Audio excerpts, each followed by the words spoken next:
in! Yay! First, my fear, then my courtesy, lost my speech. I have no idea. Dennis has all these ideas about what we were talking about last night. We were throwing around acting ideas.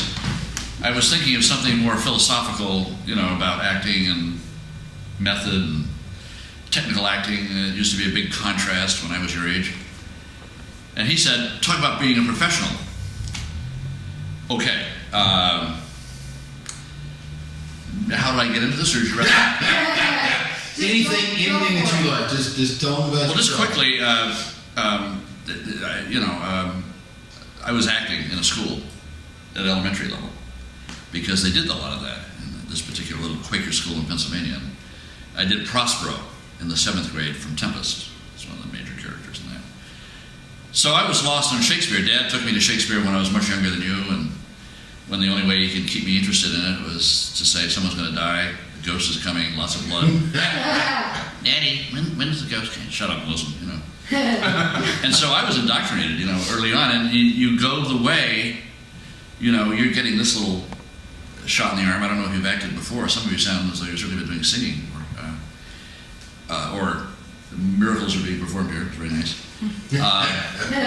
But you'll get to the next stage of your education or something, and you'll have an opportunity to do something, and because you're good at it now, or better than the next guy, it's the thing, if you can jump a fence, you go for high jumps.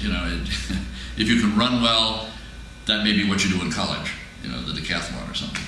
I got to college, to prep school and then to college, and I was ahead of some other people, so I was in line, and then I worked on it harder because I really didn't know that much yet. This is the time to slip into this, I think, and part of what we were talking about is that there were two schools of acting. Have you heard of this? The method, the Brando thing, Strasbourg in New York, the Actors Workshop. Have you heard any of that stuff? Well, you will. And now, and there was that internal, come from the inside, find out if you're going to do a play that has the death of somebody, that you loss of a lover, or whatever. You at your age maybe have only, I hope, lost a puppy dog or a cat. I hope we haven't lost anybody, but everybody's lost somebody usually, and you begin to associate. You try to remember the pain. Shakespeare talks about in those days. It'll sound a little disgusting to you, but they didn't talk about heart in Shakespeare's day. It was venting the spleen. Everything came from the colon down here. And you stop to think about, have many of you ever been in love and then lost? Of course you have. Okay, yes. Where? How many times with us? Yeah. And it doesn't hurt here. It hurts down here. At least it did for me. I mean, this is where, you're going around for days in pain, and it's sort of here. Well, one day. I'm kind of a lightweight lover. Never been married, go figure. Oh. What, an actor? They were smarter than I was. But anyway, the idea was this, the jokes were that if you ever see Tootsie with Dustin Hoffman, the joke is that he was playing a tomato for a commercial, okay? And it's, I guess, where he put on a costume for a tomato. It was, I guess, a ketchup ad or some darn thing. And this is the satire of the method, because he refused when the director said, now the tomato sits. He says, a tomato doesn't sit. This is the kind of absurdity that comes from it, but the idea that he was going to the inside, that he was going, we did exercises like imitating trees and flowers growing and that kind of bull, but the thing is really just as a person, you look for that angst in you, that memory of something that really tore you apart. Well, that's the method. You start with that, and then you work toward how you present that. And now is the other side of acting, which is the technical, or which you should grow toward in any given part, in my suggestion. And how you present it, which is what you're learning in music here, and what you learned from me if you were doing Shakespeare, and Dennis is going to give you, I think. And that's how you pronounce it, how you move with it, the business that you do, the physical part. Now, the difference between the two schools was that on one side you had the Laurence Oliviers and all the Brits who came from Royal Shakespeare. Okay? And on the other side, my dad used to call them the nose pickers, because he was more the technical kind. You had the Brandos and the James Deans and people you don't remember, but you can see them. Today, Dustin Hoffman's still there. Robert De Niro is still there. Mm-hmm. The point is that it's where you started that decided whether you were a technical actor or a method or an internal actor. It's come to the point now where that's all meant to happen all at once, and that's what Strasberg was about. You start with wherever you start, but you've got to end up being able to present, thrust to the audience, to the back row, that very honest internal feeling. Laurence Olivier, for example, was known for making jokes about people who had to go internal. He said, you just affect, you look at what people are doing and you imitate it. And to give you another illustration of it, Dustin Hoffman in a movie, Marathon Man, with Laurence Olivier, two completely different actors.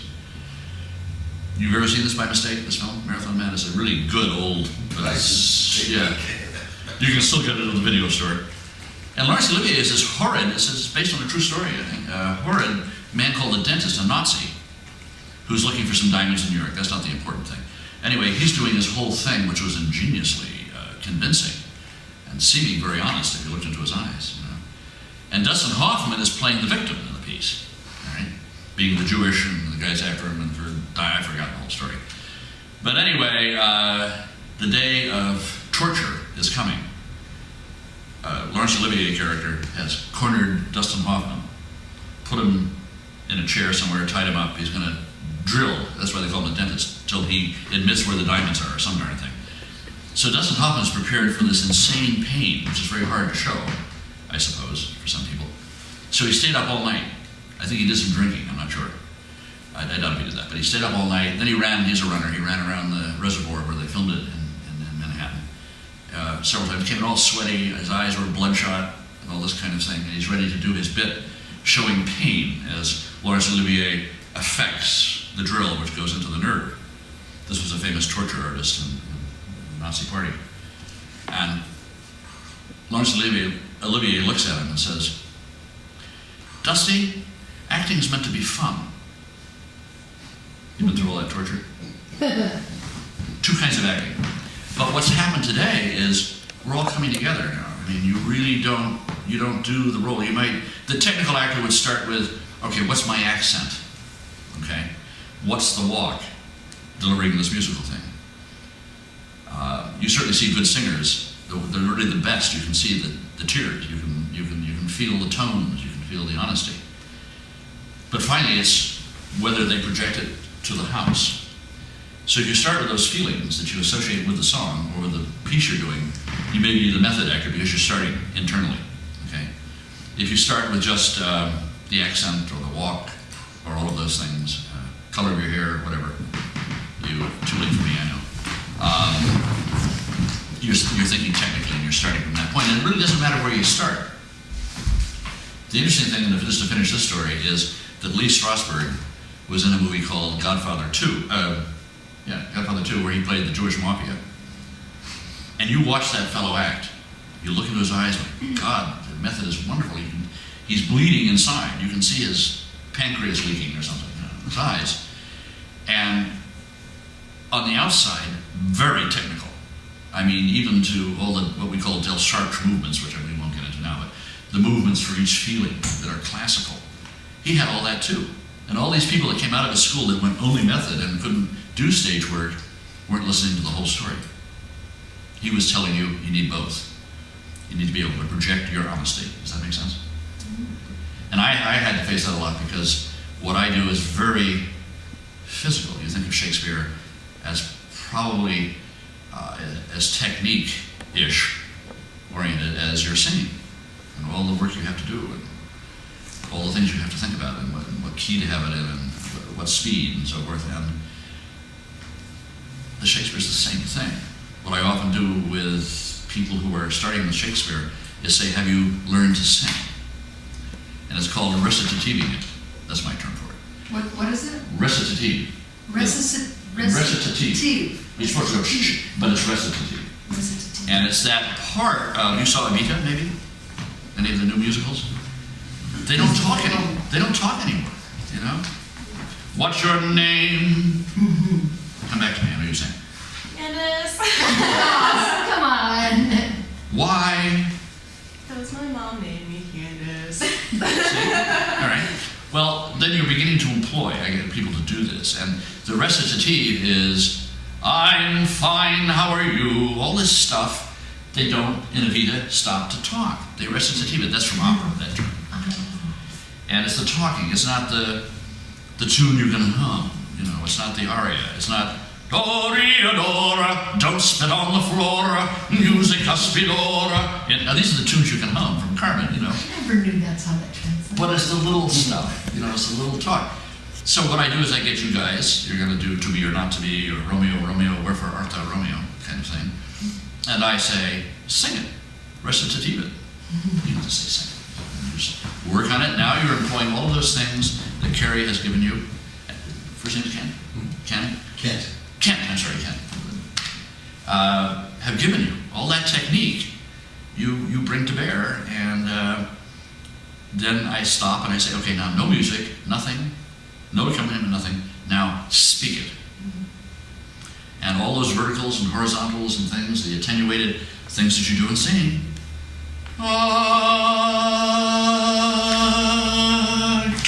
You gotta have a stop there. That's the vertical or the fricative. You know, we have fricative, and I'm not gonna get all into that. He told me not to. The only other thing I thought that I'd bring up is something he wanted me to bring up, and the last time we talked about it quickly, is when you're thinking about comedy and tragedy, laughter and tears aren't separate things at the end of a scale, like infrared and ultraviolet. You know, it's not that. They're here. And when they crash up, and there's a book about that, when you know, if you want to look it up, you can find it for you. The Act of Creation, Arthur Kessler, in which he has one little chapter in there. This is very technical, but about how laughter and tears are right next to each other. And my favorite definition of that is, or example of that, is All in the Family. Norman Lear really knew how to use that because he'd have these tragic moments in that thing, and Archie would be doing dumb things that made you snigger, and then all of a sudden you found out that she had dead-born her baby, and you're going, huh? And it is, for the audience, is even more potent than it is maybe even for the actor. Right next to, we were talking about that, but that's all I can think of. Would you close by doing the speech you closed the Renaissance Fair with, Cloud Cap Towers speech? You don't want me to give them the Hamlet speech acting thing? No, I'd rather have that one, just personal This is favorite. comedy, that's all. right? But whatever, if you want to do both of them, do it. Just got a couple It's not minutes. inside, yeah. Yes.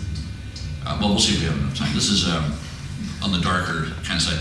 This speech is from As You Like It. It's from As You Like It, yes. Anyway, it's a lovely speech, and it so portends to this time that we're in now, and to times forever. Actually, it's Shakespeare talking about going down the Thames River and what he sees architecturally, okay, from the globe to the cathedrals to the palace, okay.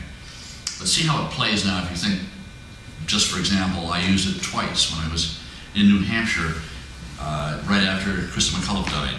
And the first Challenger was a Challenger. I did this speech, and you figure how it would work for that.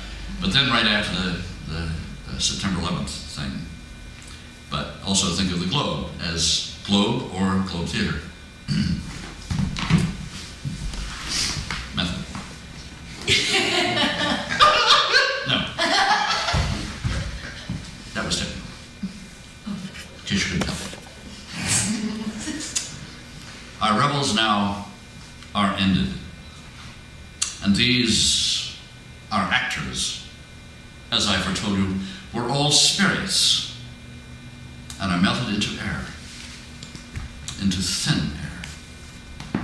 And like the baseless fabric of this vision, the cloud-capped towers, the gorgeous palaces, the solemn temples, the great globe itself, all which it inherits shall dissolve, and like the insubstantial pageant faded, leave not a rack behind.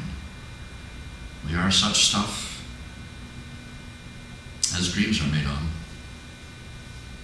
and our little life is rounded with a sleep. First time I did that at Sterling, nobody knew I was going to do it. Now it's anticipated and people play music over it. It's but I Yeah, turned it's around, Marilyn was tears rolling down her make. She was took for the Queen. Took pride in that. Pride in I'm sorry? That's the one you had me to do. Yep. Me do a couple weeks ago. Yeah. But Or piece that you just did. Was what is a rack? well, a lot of things. One is the rack, the torture rack. Okay. Yeah. We also looked it up in the dictionary. It was like a Rack of clothing? drop, not a drop.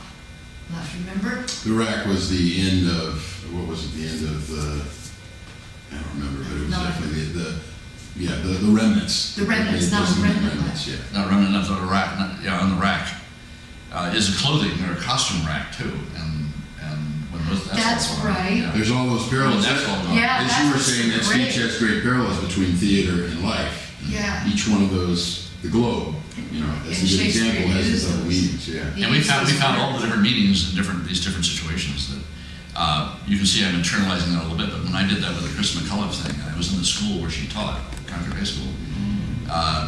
It wasn't dry in the house. Oh, yeah. I'm getting choked up thinking about it. And I remember getting to that last part of the speech and almost not being able to finish it. It was stuck in my throat. You even got teary. It was like 2 or 3 weeks afterwards. Yeah.